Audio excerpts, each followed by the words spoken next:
Welcome to another edition of Dad's Divorce Live. I'm Sean Garrison, your host and editor of DadsDivorce.com. Today we're joined by Dr. Kathryn Kerns, who is a professor at Kent State University and an expert on parent-child relationships. Dr. Kerns is one of a growing number of researchers who are developing new ways to study the relationships between fathers and their children. Dr. Kerns, thank you for joining us today. Hi. Kathryn, to start, I know while researching this parent-child bond, you noticed dads were scoring lowly despite the fact that their children were describing very warm and positive relationships with them.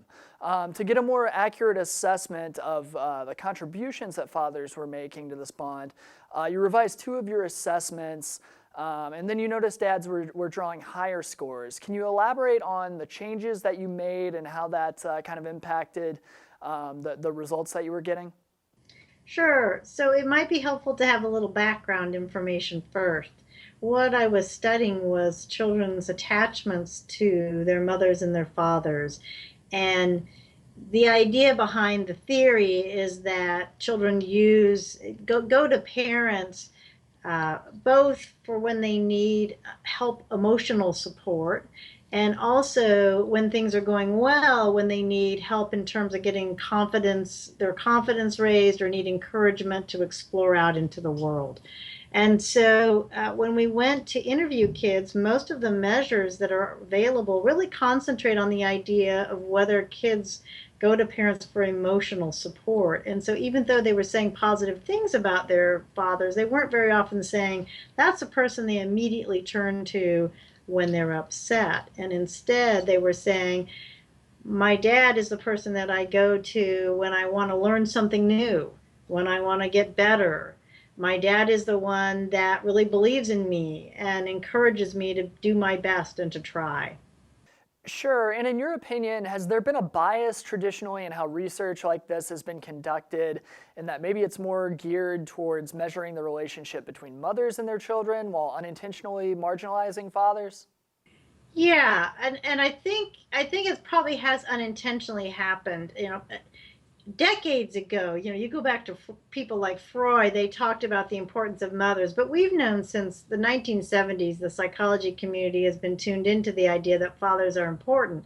That doesn't mean, however, that fathers are studied a lot, and part of it is out of pragmatic reasons that it's just harder to get access to fathers and to include them in studies. So in the case of divorce, as you know, children are more likely to be residing with mothers than fathers. So with fathers less likely to be the custodial dads, they may be harder to access as you're contacting families.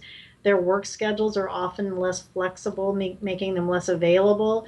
And so I think it's sort of continued to be a default to frequently, when people are studying parent-child relationships, what they're really studying are children's and mothers.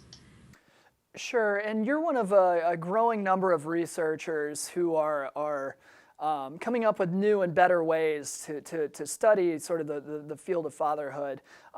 Can you give us just an update on some of the major developments in that field and where things are sort of heading? Yeah, so when people study fathers, there have been sort of like stages of research on fathers over the years. And so initially it was sort of like, oh my gosh, we haven't really been studying fathers, let's study them and let's include them in research.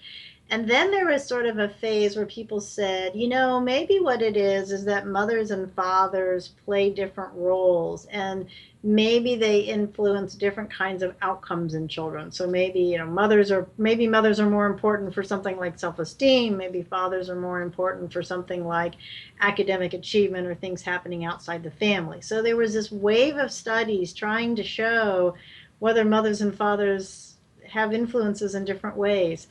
The interesting thing about that research is that it turned out to be actually very hard to show that mothers and fathers influence different domains of children's lives. It seems instead mothers and fathers influence children in many ways, and they both do that. And then sort of the third stage we're in now is, I think, that what people are beginning to conclude is that both mothers and fathers are influential, and therefore both are important. So in cases where children have difficulties with relationships with their mothers, for example, it's buffering for them. It's helpful for them if they have a positive relationship with their dad.